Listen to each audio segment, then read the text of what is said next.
and I'm joined once again by Andrea Rose Washington. Hello. She is the author of Adlithia, Elendil and Almond Tree's Magic. So if you like sci-fi and fantasy, don't be sure to check our link tree out in the description of this episode. Also joined by Jocelyn Short. Hello. She is a graphic designer and digital artist. Also, she has some awesome paintings as well as character concepts. You want to check her out. Link to her website will be here as well. Today, we are discussing Dungeons and Dragons. Honor Among Thieves, which I was not aware was on streaming until Andrea. I didn't know either. I didn't know until like because I don't have cable. I just have streaming, Okay. and it came up and it was like now on Paramount, and I was like, what? And Yeah. then so I was like, oh, we're watching this. I turn it on today. Let's do this. I would have never. I was looking at movie times and everything yesterday because I'm like, I don't know, maybe I missed it. Maybe it's too late. But with this new information, a whole new world has been opened up to me.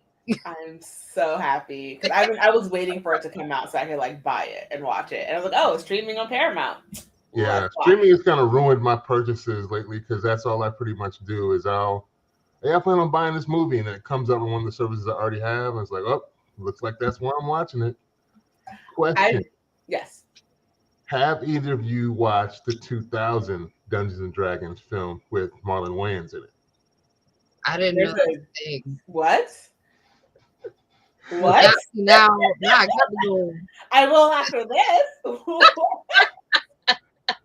Yeah, I think in 2000 there was a movie that came out, Dungeons and Dragons with Marlon Wayans. There was a bunch of other people, but that's the main person I remember. I remember there was a light-skinned girl who played an elf in it, but I mainly remember him because he had this weird, one of those kind of like hood hats, but it looks like it's got this little weird like winter ear things that pop off to the side. I'm like, why? It looks so out of place in the film to me, but there we are. Marlon Wayans in the Dungeons and Dragons movie. It was silly, and I was wondering if that was going to be a continuation of this one, but I don't think it is. Did it feel like a scary movie, but Dungeons and Dragons? It was kind of just campy. It was a campy, comedic take on Dungeons and Dragons. Hey, Janelle, how you doing? So yeah, I watched this last night. And then I watched the beginning of it again today to get a feel for it. I liked it for the most part. It was enjoyable. It was comedic. There was some action in it. Spoiler alerts if you out there listening haven't watched the film, but it was out in theaters first and it just now is on streaming, so you've had plenty of time to watch 2 months. the movie. But I have to, as a courtesy, at least say that lots of Easter eggs were in this one for anybody that either played Dungeons and Dragons or read any of the Forgotten Realms novels, which I did. I read a lot of R.A. Salvatore's Dark Elf trilogy, the Icewind Dale trilogy, which I saw mentioned, not by name, but I saw the map when in the opening crawl, they have this little map where they go down before you get to the prison scene in the beginning. Mm-hmm. And I saw Icewind Dale. I was like, oh, okay. Icewind Dale, I'm familiar with that from the trilogy. And then they mentioned Baldur's Gate. And of course, the one dude Forge is the Lord of Neverwinter, which is also from Forgotten Realms. And I do think they mentioned Sword Coast as well. Michelle Rodriguez, Chris Pine, Justice Smith. I don't know the dude's name, but he's a guy I know from Bridgerton. I forget that actor's name. Oh, Rajay. That's Lennar. something Page. Yes, Rajan Jean something Page. We have Google. We do. I can visualize his name. I just cannot pronounce it. Like I can see it. I just can't pronounce it. Reggae John Page. See? Okay. Yeah. There you go.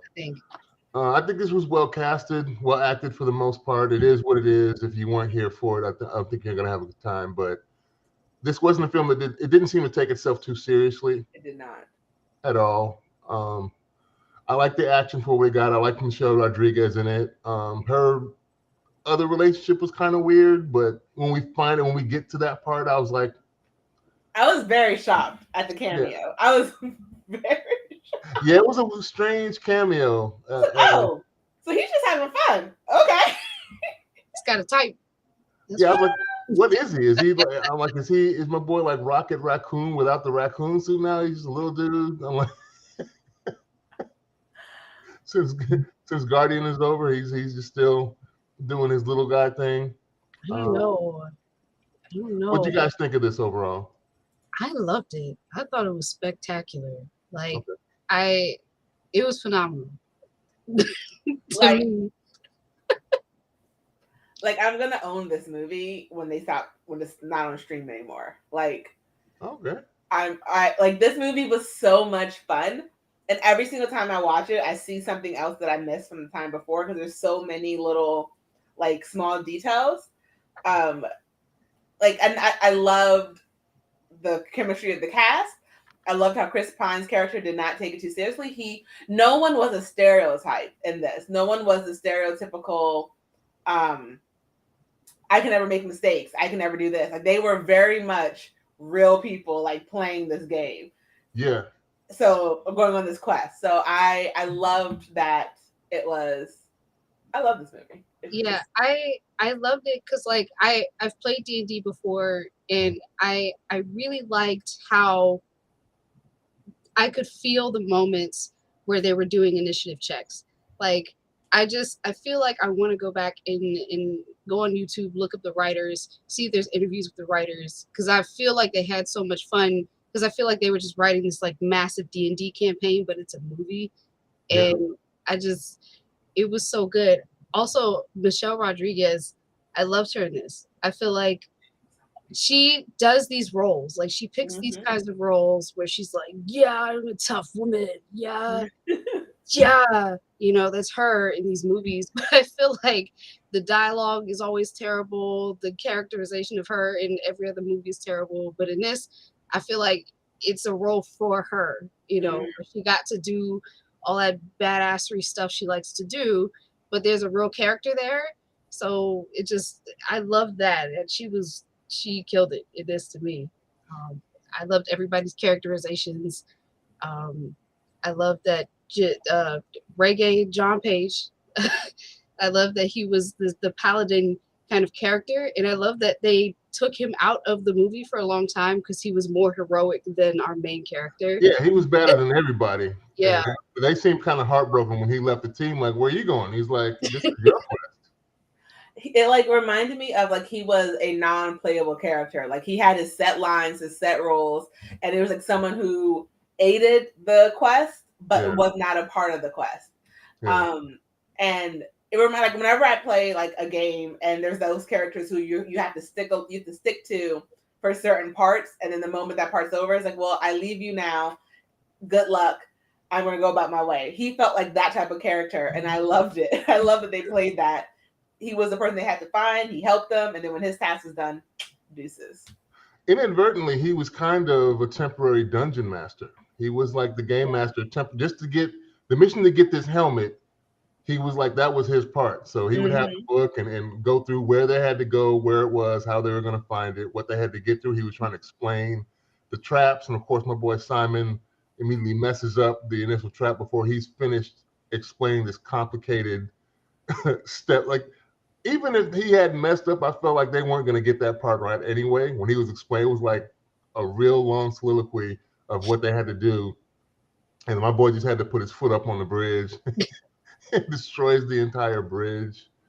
Yeah, I liked it. I enjoyed it for what it was. It starts out really cool with the prison thing and whatever that thing was that ends up going into their cell initially. And Chris Pine's character is trying to explain, hey, she doesn't like to be disturbed when she's having her potato, but he's like, shut up. He's like, all right, go off, handle your business. He knows how this ends. Anybody feel like Chris Pine is just Chris Pining no matter what movie he's in? Yeah, but it works because like a lot of these roles that he gets cast in, he's very much the prince, and that's just the energy that Chris Pine brings to stuff. And we love that for him. So it's one of the things where it really works for stuff like this. Yes, to answer your question, yes, but I liked it. I also liked that he wasn't a Prince Charming necessarily in this movie. Mm-hmm. He was a bard who was getting it wrong all Yeah. the time.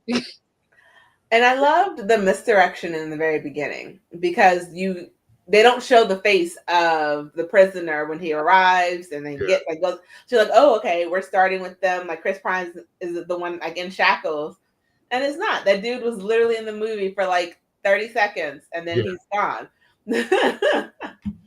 Yeah, that was crazy. Good opener. And then they have their, I guess, appeal or to try and get a pardon. And that was a funny scene where they actually break themselves out. And I forget what the race is of that one character that's on like the tribunal, but he's like, but we agreed to your pardon. Like, you breaking out for no reason. We was supposed to let you go.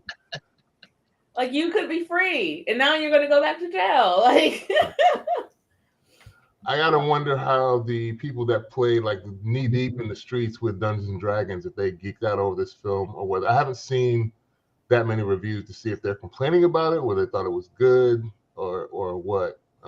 But I enjoyed it, and you guys seem like you enjoyed it as well for what they gave us. yeah, I didn't see any really negative reviews. Like, I didn't see anyone on any social media like bomb this movie.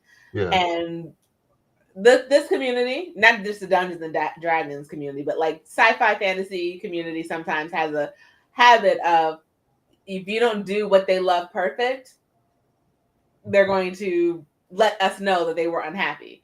Yeah. And so the fact that I didn't see a lot of that with this movie made me really happy. It definitely is not. I will say some of the advertisements I saw for it made me think this might be a little bit more serious than what it was. Mm-hmm. And while it did have serious elements to it, it really was just a fun movie for like 2 hours. Yeah. I do want to say one of the arcs that I really liked was I forget his name, but he was the wizard. He was the mage in this movie. Mm-hmm. Simon, Justice Smith. Yeah. I really liked his arc because I feel like his arc is the way it feels when you play a video game and you're a mage. Like, you're really bad at it for a really long time. That's how it is. And it sucks. It feels bad because you can't fight. You can't physically do stuff. You only have your magic. And if you're bad at your magic, you're bad at the game you're playing for a really long time, and it feels bad. And then his arc was just like getting his self-esteem up. And I loved that. That was awesome. And Hugh Grant, I think, played Forge, the con man that was part of the crew. He was good in his role as the slimy. Like, you knew he was going to betray them.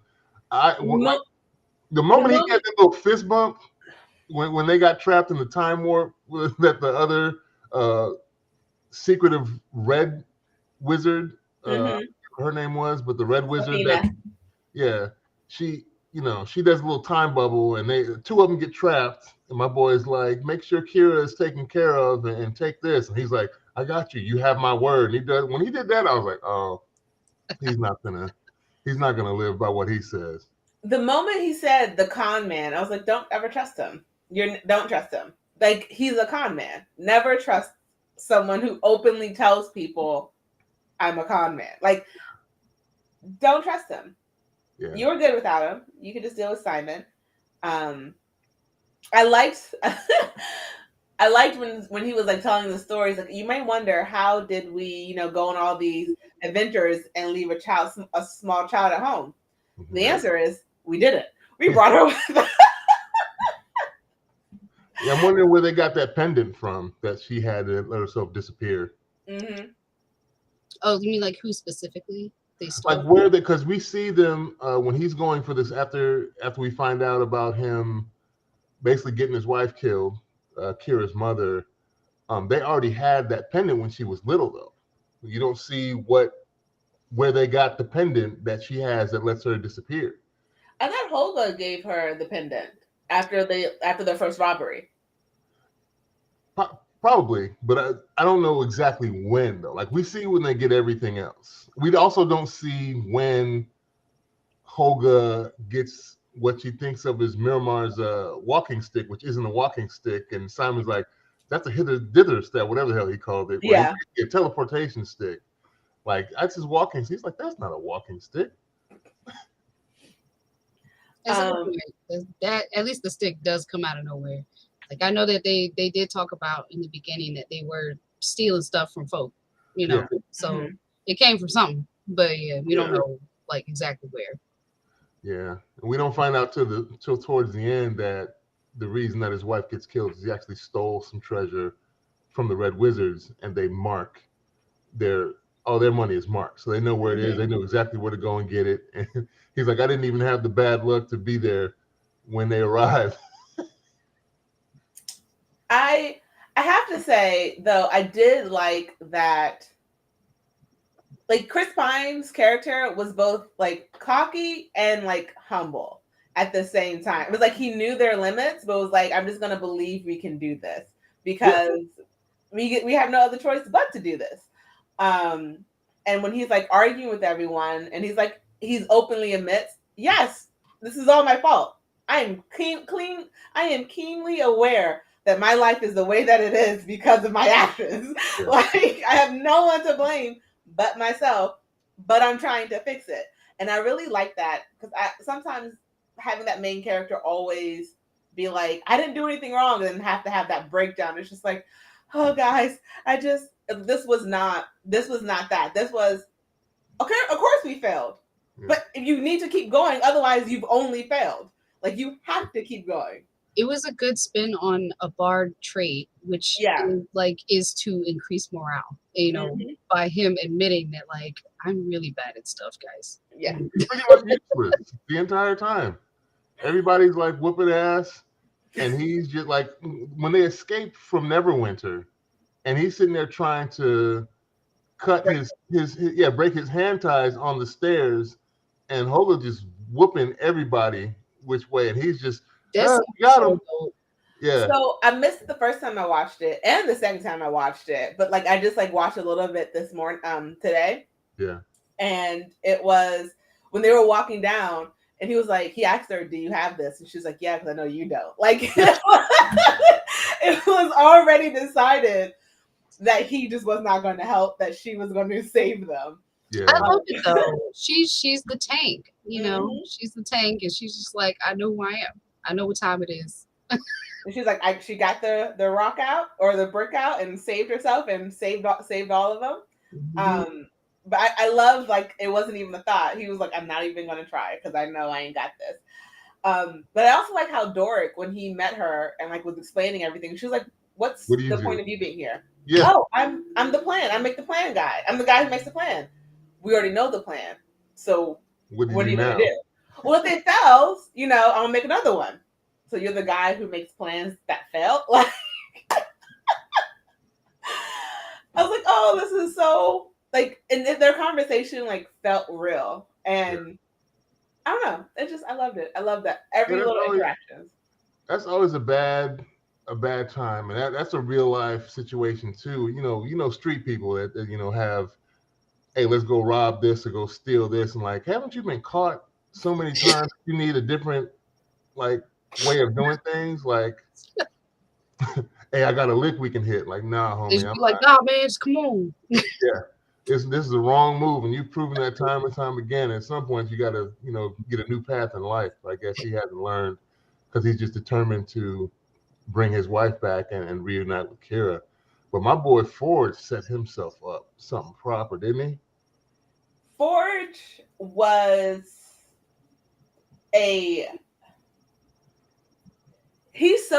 Forge is a dumb smart guy, because like he can't see past his greed, but he can come up with good plans. And it's like, do you realize what you're doing? Like, you're aiding someone in taking over an entire city, but eventually they're going to want more and more power. So you're banking on being rich now, but who knows when they're going to come to you next? Like, you're not actually saving yourself. You're just like, you're really smart. Like, it was a good plan to get to where you were to get all the money. Great. But you can't see past your greed, and that's going to cost you. Yeah. I feel like Forge and Edgen, whatever his name is, Chris Pine's character, if we were playing Dungeons and Dragons, they rolled as high as you could for charisma and got like nothing for everything else. Other constitution, strength, dexterity, everything else was like really low, but all their charisma attributes was like through the roof, and that's like how they get by. Is luck. Luck is high. Yeah. I did like the scene when they were talking to the dead, and we kept getting little snapshots of like past events that kept happening. Yeah. And then they get to that one guy, and he's like, "Oh, I woke up the day of the battle, and then I just slipped on the rock." And then you died in the battle, and he's like, "No, I died there." Oh, they had the wrong brother. Yeah, they had the wrong brother. But aren't you this guy? No, I'm his brother. I'm this person. I was like, this is funny, and I like that, and I enjoy that. And how they have to ask 5 questions, otherwise the corpse stays reanimated. And he's like, "What kind of books do you like?" "All types." "Do you like cats or dogs?" "I'm a dog person." And it's just like, okay, these are random questions that you have to ask. Like, could you not keep them reanimated? Like, could you just ask them random? Come on, Chris Pine. Come on. You can ask 3 more questions. I was honestly mad at the first dude when he was asking his crew questions, but because they had reanimated the dead person, he was answering yes to the question. Like, you're wasting questions right now, bro. Why are you? He's like, "Was that a question?" "Yes." Like, stop doing that, brother. Ask what you need to ask before, have it in mind before you reanimate this corpse, and not wasting your 5 questions. They just have to keep digging up people over and over again. I love that, like that part of this movie where everyone is an idiot at some point, like, felt natural.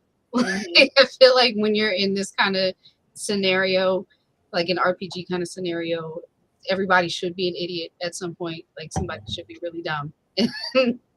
I feel like we got that, but it didn't feel like the moments didn't feel dumb. It felt like, no, these people are really like stupid sometimes. Yeah. I like Simon having to attune to the helmet and being confronted by an ancestor every time.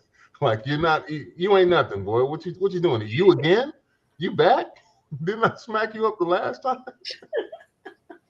And it was only until he had to take ownership of his status instead of letting someone else tell him what he was and just proclaim it and then fight back that he actually was able to attune to the helmet. It's kind of a cool.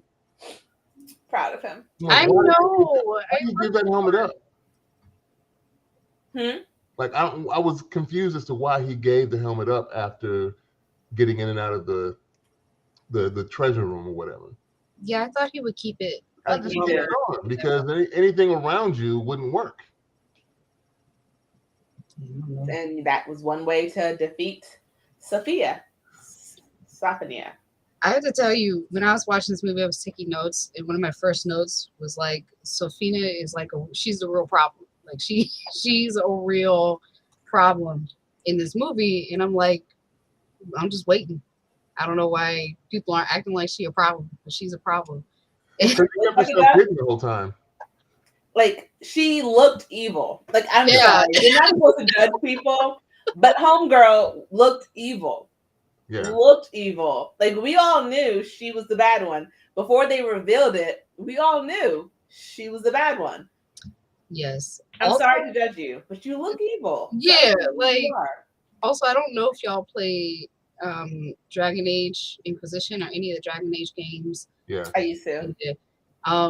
This movie made me want to go back and play Inquisition all over again. Just especially with like Sophia and like the whole thing with the red the red wizards. Yeah. All that stuff reminded me of a lot of what's going on with the plot in Inquisition. I was like, it just got me hyped all over again. And I was like, yes, I'm ready for Inquisition and Dragon. Also, I'd never seen a fat dragon before. That was hilarious. That was hilarious. She was like, that's one pudgy dragon. My boy, he was just sliding around trying to eat everybody. That and before we get to the dragon with Zenk, how about him whooping up on the undead things? by himself. Like, he's like, don't worry about them. I got them. Oh, so you're gonna solo all these fools? And he sure enough did. But then we realized you can't kill what's already dead, basically. So I wonder how that's gonna work with the ones that the Pudgy Dragon ate. Like, are they just gonna go through his digestive tract and then reanimate it after they get pooped out? That part had me annoyed because I was just like, why y'all asking him questions? Like, Dip, he said to leave. Why y'all asking him questions about like, oh, what, you know? Because they're waiting after he killed all them things, and they're just like, oh, what do you mean? Just leave. What? No. And they respawn so fast, and I was like, oh my god, like y'all going too slow. Yeah, my boy's like, you ready for round 2? Like, his character, Paige's character, I love that he was just like how I said earlier, the NPC character, but like he was just like perfect, even down to his scripts. Like he could not improvise. He had to like speak like the same like sentences over, like in the same, like, you know how you can pick your answers and like they speak so proper. And he say like how he just talks and touches the fish and gets the cat baby back. And and he's like, when he was talking to the dead warrior, he's like, I will protect him. He's like, he said it and I believed him. And it was just like the way he has that like power over everyone. And it's like, dude, but like, I can't actually feel like I'm ever having a real conversation with you because I feel like all of your answers are pre-scripted. Still love you though. Yeah. I still need you to come and save the day. But I think it was Chris Pine's character who's like, he's a horrible conversationalist. Yeah. Can somebody else come ride next to this dude and talk to him? He also couldn't. He was like Drax from Guardians because he didn't get metaphors. Yeah. He was very confused by Mary. Like, no, you got to speak to him straight out. You can't have any metaphors or analogies. He's not going to get them. He's going to get everything misconstrued. He's like, it sounds lovely. It is not. That was sarcasm. Also, the part when they were on the beach and he walks off. That part cracked me up. In a straight line? Yes. He's like, is he going to go around the rock? Nope. Straight over it. He's straight in the line. He's just. Yep.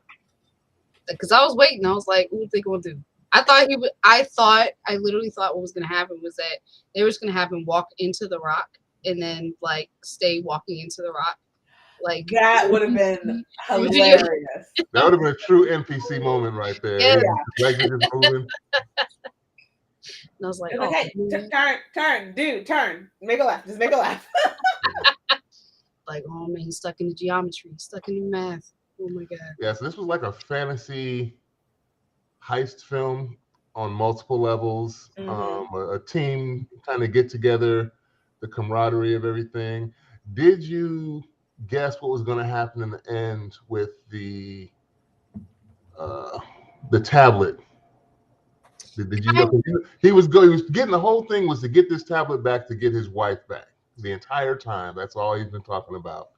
To prove to Kira that what he wanted wasn't money, but to basically get their family back. So, I'll say this: I never expected him to bring back his wife. Okay. Because like everything they said about like nothing. If you get stabbed by their blade, nothing can save you. Yeah. The stone can bring someone back, even if they were stabbed by it. But when Xenix, X-E-N-X, Paige's character? Zinc, yeah. Zinc. When he said, basically, like, you may be pulling her back, you may be bringing her back to this life, but there's multiple lives. You may be taking her from the one she's currently living. Yeah. I thought that maybe he was going to just decide, I'm not going, just in case she possibly was living a new life, was reincarnated with someone else, he was going to be like, okay with not bringing her back. Did I expect for him to be bringing back one of his friends? No, but it was very interesting because he didn't bring back his wife, but he still brought back Kira's mother. In a way, yeah. Yeah. Yeah, we kind of knew that was going to happen when he looked at Kira, and Kira just nodded like, yes, go ahead and do it. Like, I can only use this thing once. Mm-hmm. And she's I know. Yeah. But that's that, like, basically, I didn't know my mama, my real mom. I didn't know, but this is the one that I've known. This is when I've grown up. They had the flashbacks to them in various stages of her growing up, and the one that was there because Ed was lost without his wife and really probably wasn't in a mental state to raise his daughter. So she stepped in, and Holga pretty much raised her with him for the most part. Yeah. I really liked the kind of meta take on the ending, mainly specifically for Michelle Rodriguez, because in a lot of her movies, it's almost like known that she dies at the end of her movies, and then it just cuts to her, and she's stabbed, and I was like, of course, and I kind of liked. I felt like it was a spin on that. I don't know if it was her decision or just the writing or whoever, but I was like, I'm glad that they didn't let her like die for real. Mm-hmm. Which film did she die? Because even in Fast, they bring her back. Fair enough. Listen, I know she's in these Fast movies. I'm not the only Fast and Furious movie. Don't finish that statement. Your statement should be you watched them all. Listen, I'm gonna say this. I need to be educated on how much family is everything, because I only got this many knowledge. You can't escape family.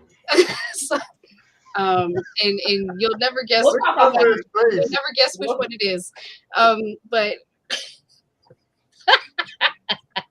we're gonna talk offline. As Bruce Lee would say, you have offended your family and you have offended the Shaolin Temple. I'm ready to be educated. Listen, I know these movies is nonsense and I'm ready for it. It just hasn't happened. Offline. We'll talk about this offline. Back to Dungeons and Dragons. Yeah, okay, I'm sorry. But Resident Evil. She does die in Resident Evil. She keeps dying in Resident Evil. Mm-hmm. Like every single time they bring her back, she dies. Yep. That's the most prominent example that's in my mind. But I feel like every movie I've seen her in she's this character, only much more poorly written, and then she sacrifices herself so the rest of the group can go on. Yeah, they just had her she was the ass whooping machine the entire film. Every scene that they had conflicts in, and multiple people. It wasn't like she was having all these one-on-ones. She's beating the brakes off of 2 and 3 and 4 people simultaneously where everybody's doing what they do. What do you guys think of Doric, the shapeshifter, when she finally got love her? So cool. I love that she was just cool. She didn't really have flaws for real, except that she didn't like humans. And I was like, that's justified. We suck sometimes. I was like, I'm not mad at you, she was dope. I loved everyone's abilities, like the use of everyone's abilities in this movie, but I really liked how they used her shape-shifting. I felt like it was really smart.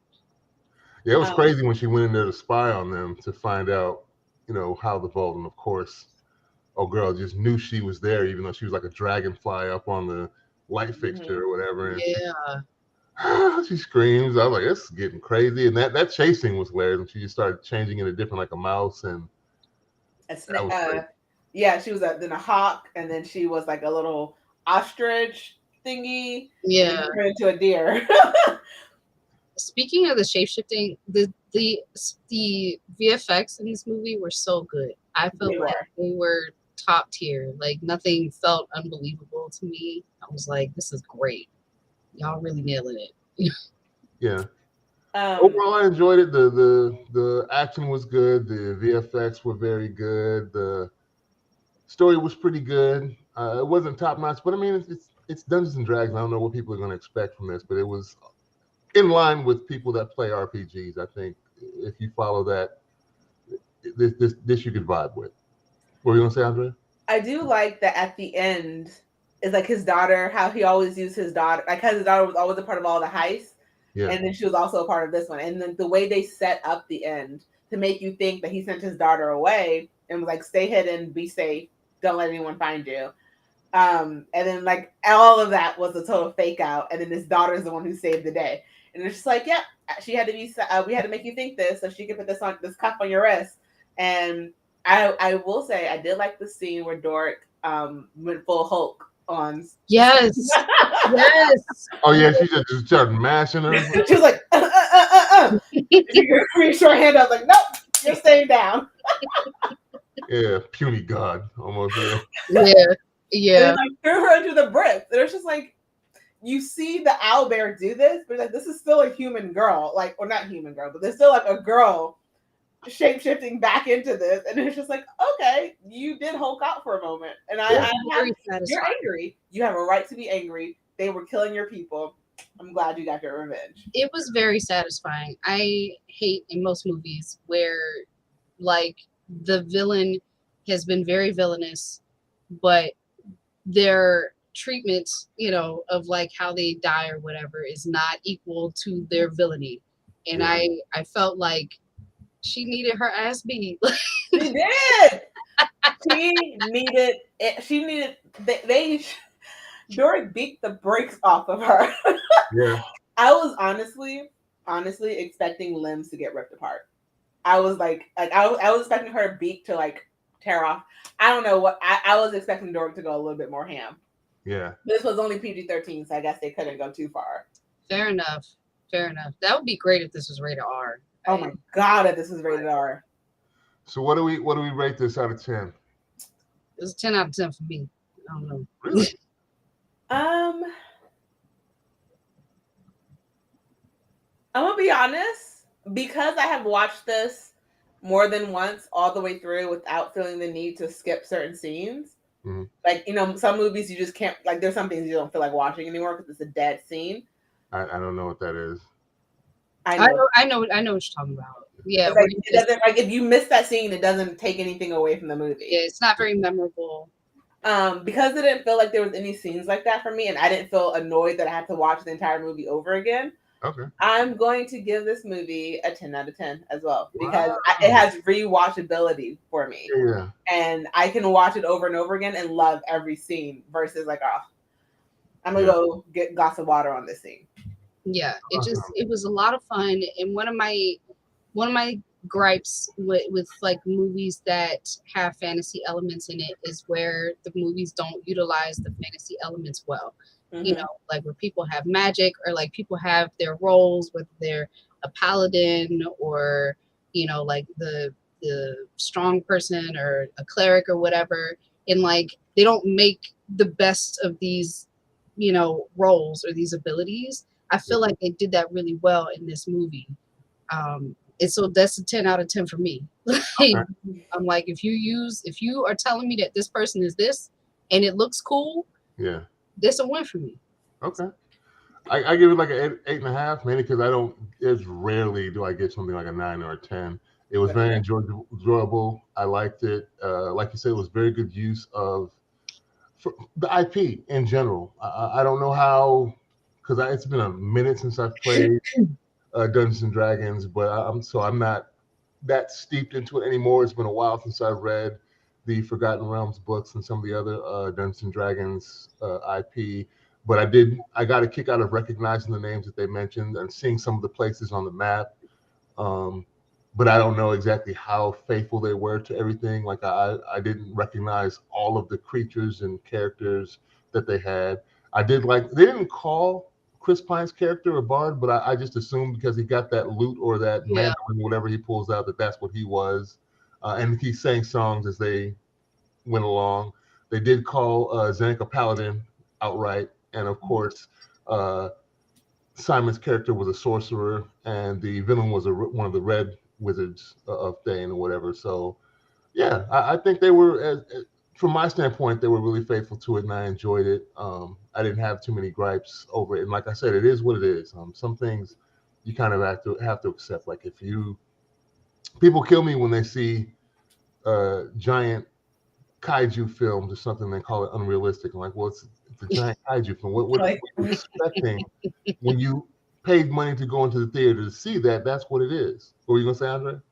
So I was gonna say, on Rotten Tomatoes, it has a 91% from their like professional reviewers or whatever, and then a 93% audience score from over 2,500 reviews. So that's rare that they're that close. Yeah.